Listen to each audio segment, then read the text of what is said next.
US pharmaceutical giant Merck is poised to buy an Australian invention that kills cancer cells. Merck has offered $500 million to buy Newcastle-based company Viralytics, which has developed a drug that kills cancer cells. Quest Asset Management brought into the company in 2014 and owns 6%. Troy Cairns is a director at Quest and he joins me now. Troy Cairns, g'day. You must be a pretty happy man today. Yeah, it was a good day yesterday, yeah. But as you say, we've been in the company for quite a few years, having invested in 2014, so the company's brought this along very well in that time. Not an easy thing to do, and they've done a good job. So what initially attracted you to this investment? The quality of their lead product is called Cavitac. It's a cold virus. So this is a virus that actually infects, or looks for cancer cells, some cancer cells, and infects them.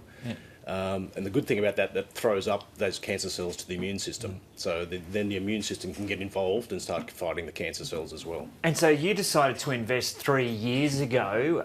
What stage were they at then, and how has that progressed over that 3 years? Quite early, so these are risky investments. But at that point in time, the company was quite small, so it's a risk-return kind of proposition for us. But we did see, and we did a lot of work. We did see good results in those early phase trials that they were doing. The company then went on to progress those trials, did very well designing the trials, and actually showing that the data is indicating that you can have effects not just on the cancer cells you're injecting, but other cancer cells in your body as well. And so you bought in, I think the share price today is 160 odd. What did you buy in at a couple of years back? Well, when they first raised capital, it was 28 cents. So it was January 14. They've raised capital since, and so our average price is somewhat higher than that, but it's a very good result. But as I say, it's a very risky end of the world to be playing. So you need risk and return in that equation. So Merck, which is this giant in the USA, is swooping in now, saying they'll offer, I think it's 170 something. 175, You've got a 6% stake in the company. It's reported that your company is supportive of the deal. Does that mean you're selling up to Merck, or you're going to retain an interest?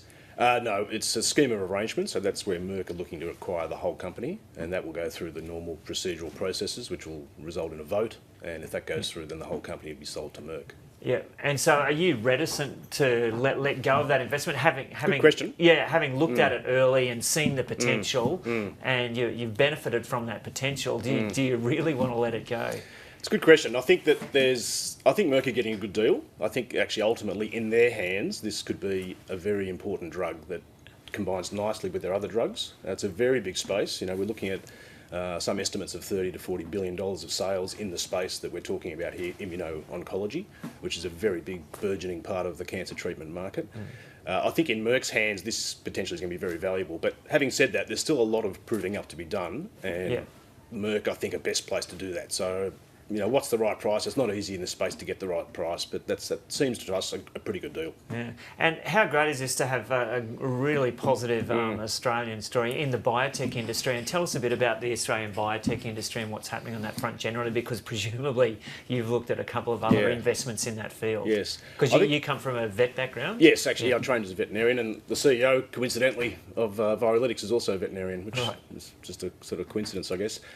I think it's in Australia, it's quite a buoyant industry. There's a lot of small biotech companies, but sadly, it's a very hard place to be successful. There's a lot of examples of companies not making it like Viralytics have through to a takeover bid, perhaps, or commercialising their product. So is that because the money just isn't there to back up the investment here? It's complicated. No, I think in some cases there is money here. It's a complicated space for investors to understand, is the first thing.